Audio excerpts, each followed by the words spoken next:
ಜಗಳೂರು ತಾಲೂಕಿನ ದೋಣೆಹಳ್ಳಿ ಸಮೀಪದ ಮೋಷ್ಟೂರು ರಸ್ತೆಯಲ್ಲಿ ರೈತರು ಹುರುಳಿ ಬಳಿ ಚಳ್ಳಿಕೆರೆ ಕಡೆಯಿಂದ ಜಗಳೂರು ಕಡೆಗೆ ಸಂಚರಿಸ್ತಾ ಇದ್ದ ಸಿಮೆಂಟ್ ತುಂಬಿದ ಆಂಧ್ರಪ್ರದೇಶ ನೋಂದಣಿ ಲಾರಿಯೊಂದರ ಸೈಲೆನ್ಸರ್ಗೆ ಹುರುಳಿ ಬಳಿ ತಗುಲಿದ ಪರಿಣಾಮ ಬೆಂಕಿ ಹತ್ತಿಕೊಂಡು ಉರಿದಿದೆ.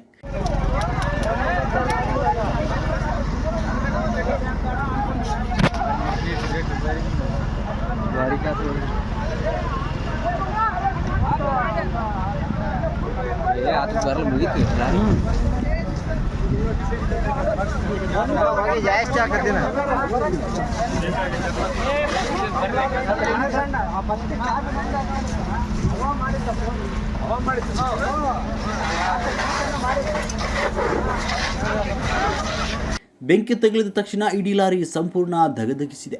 ಜೊತೆಗೆ ಸ್ಥಳದಲ್ಲಿದ್ದ ಹುಲ್ಲು ಹಾಗೂ ಕಾಳು ಕೂಡ ಬೆಂಕಿಗೆ ಆಹುತಿಯಾಗಿದೆ. ಶೀಘ್ರದಲ್ಲೇ ಬಂದ ಅಗ್ನಿಶಾಮಕ ದಳದ ಸಿಬ್ಬಂದಿ ಬೆಂಕಿ ನಂದಿಸುವಲ್ಲಿ ಹರಸಾಹಸ ಪಡಬೇಕಾಯಿತು.